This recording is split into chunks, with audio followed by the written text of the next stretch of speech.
Intanto è iniziato il match con questo primo tentativo d'attacco da parte della formazione trevigiana, con le urla del coach Grassi, e intanto sul primo palo la risposta con i piedi da parte di Moliterno sul tentativo di Giappa. Sutton con la suola parte via, col Marcino si porta avanti il pallone, si accentra, parte tiro rete, cost to cost di Sutton, azione poderosa, grandissimo gol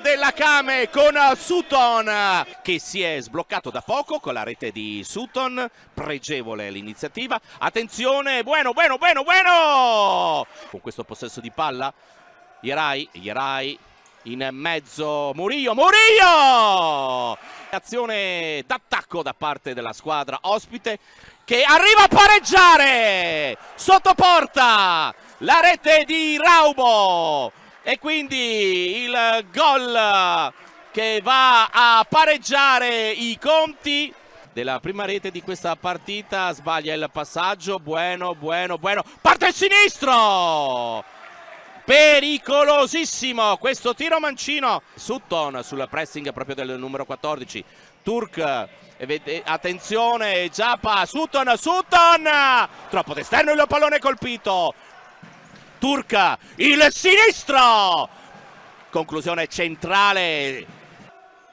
Michelangelo ora è l'ultimo giocatore, ma l'uscita di Pietrangelo, la valanga e la rete da parte di Bueno, e sicuramente un erroraccio da parte di Pietrangelo. È uscito a valanga inutilmente il giocatore della Kame, è rientrato come avete potuto vedere. Jerai, parte la rete, Jerai a 35 secondi dal termine del primo tempo va a realizzare la rete dell'1-3. È tutto quasi pronto per l'inizio della ripresa qui alla Palacicogna di Ponzano Veneto. Ancora in possesso di palla, si vede subito quando entra in campo. Intanto questa azione pericolosissima, anticipo di testa di Azzoni, attenzione Esposito, palla che va a finire sulla parte esterna del palo. I ragazzi di Maurizio Grassi che ora recuperano il pallone sulla tre quarti. Cesaroni, parte il tiro di Cesaroni, la palla per finire sulla traversa e sulla respinta. Esposito, si trova ancora Pietrangelo, sbagliato il passaggio con il tentativo da parte nuovamente della squadra ospite con Gattarelli.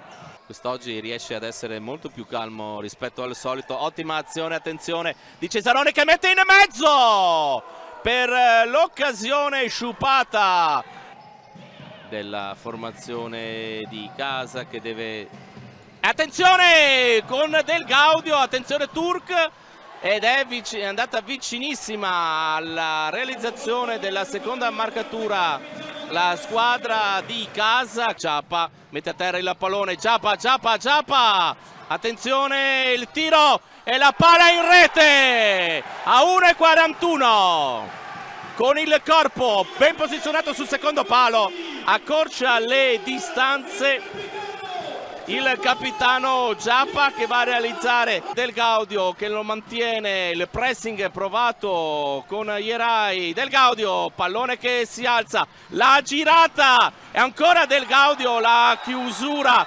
attenzione, c'è il calcio di rigore, evidentemente para rigori, il numero 21 che si muove sulla linea di porta, parte Giappa al tiro e il palo e non entra in porta. Tarenzi ha fatto il suo dovere, l'esultanza della panchina. Vediamo se sarà Giappa a tirare, parte Giappa, tiro e finisce la partita.